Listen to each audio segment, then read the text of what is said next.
اگر اس مقصد پہ رہتی ہے تو اس کی قدر ہے، اگر اس مقصد سے ہٹ جاتی ہے تو اس کا پھر وہ قدر نہیں رہتی۔ دیکھیں اس کی ایک مثال ہے، بھینس ہے، جب تک وہ دودھ دیتی رہتی ہے مالک اس کی سیوا کرتا ہے، خدمت کرتا ہے،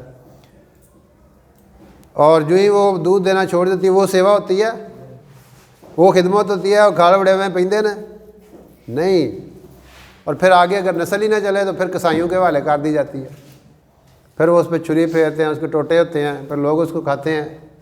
بالکل یہی معاملہ ہے، جب تک انسان اپنے مقصد پہ رہے گا اللہ کے ہاں اس کی قدر ہے۔ اب دیکھیں ایک اسٹوڈنٹ ہے اپنے مقصد پہ ہے، پراپر اپنی پڑھائی کرتا ہے، ان ٹائم آتا ہے، اب والدین کی نظروں میں بھی اس کی عزت ہے، ٹیچرز کی بھی نظروں میں اس کی عزت ہے، اور جو بچہ کالج جاتا ہے، اسکول آتا ہے، نس جاتا ہے، اب وہ ٹیچروں کی نظروں میں بھی اس کا کوئی قدر ہوگی؟ وہ قدر ہے پیڑا یہ۔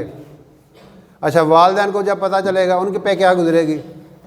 یعنی باہر جو کالج ٹائم میں بچہ پھرتا ہوگا نا کالج ٹائم کے دوران، تو لوگ بھی کہیں گے اے وہ وارا ہی جے انجے پہ پھردا۔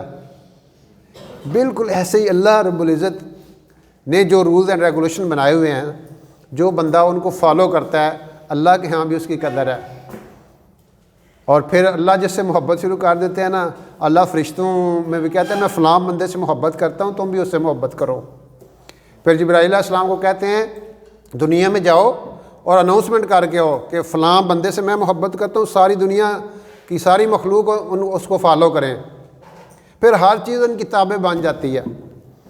حضرت عمر رضی اللہ تعالیٰ عنہ دریائے نیل کے نام ایک رکا لکھ رہے ہیں۔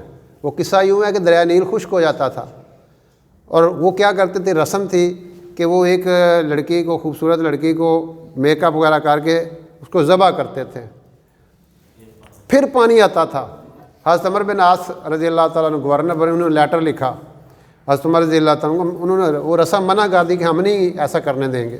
ادھر خط لکھا امیر المومنین عمر رضی اللہ عنہ کو، تو انہوں نے واپسی 2 خط لکھے، ایک حضرت عمر بن عاص رضی اللہ عنہ کے نام اور ایک دریائے نیل کے نام۔ اے دریائے نیل، تو اگر اللہ کے حکم سے چلتا ہے تو چل، ورنہ ہمیں تیری ضرورت نہیں ہے۔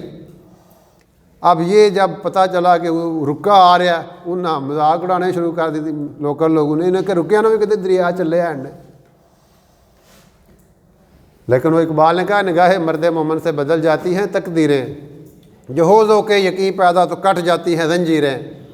جب یقین ہوتا ہے نا، یقین پیدا کر کے غافل مغلوب گماں تو ہے۔ ہر بندے کا جو یقین ہے نا، اس لیے